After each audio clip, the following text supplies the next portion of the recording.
السلام علیکم دوستو. آج اپائنٹمنٹ آف دا ریسیور کے بارے میں پڑھیں گے جو کہ ڈیفائن ہوا ہے آرڈر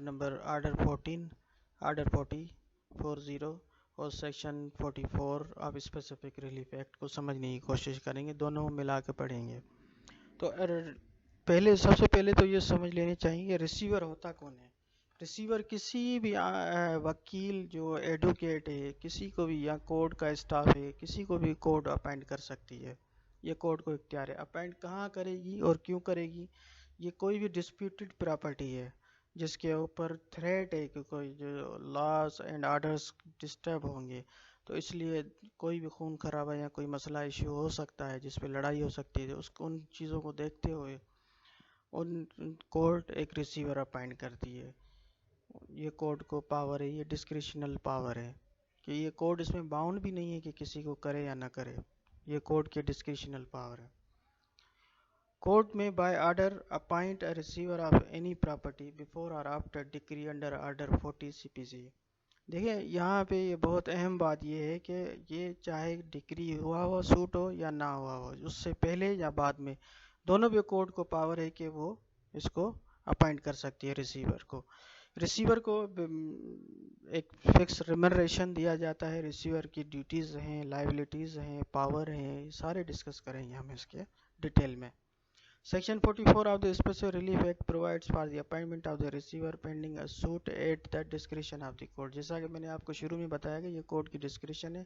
کوئی بھی سوٹ پینڈنگ میں ہے کورٹ کے سامنے، اسی سوٹ کو دیکھتے ہوئے، اس کی نوعیت کو، اس کو سمجھتے ہوئے کورٹ ریسیور اپائنٹ کر سکتی ہے اور کرتی ہے.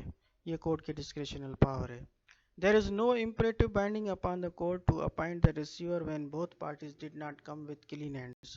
اب یہاں پہ ایک دوسرا پوائنٹ آ گیا کہ دیکھیں کوئی اگر دونوں پارٹیاں آتی ہیں کورٹ میں اور دونوں کلین ہینڈ نہیں ہیں اور دونوں کورٹ کو سیٹسفائی نہیں کر سکتی، تو کورٹ باؤنڈ نہیں ہے کہ ریسیور اپائنٹ کرے.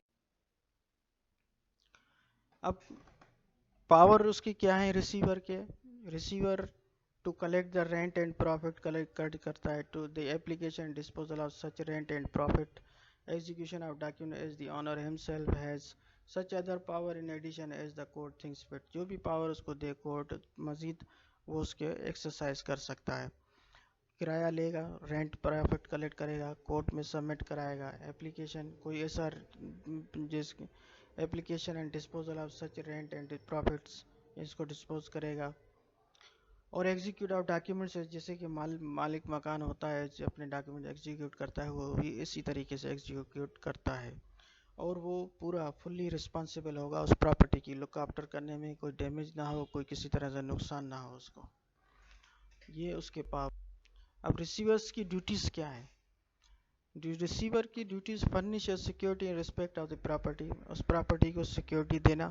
Submit his account in such a form as it the court direct, جس طریقے سے کورٹ اس کو ڈائریکشن دے وہ اپنا اکاؤنٹس کورٹ کے سامنے پریزنٹ کرے گا.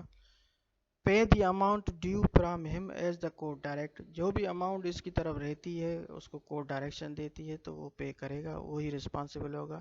Be responsible for any loss occur to the property by his wilful default اور گراس نیگلیجنس.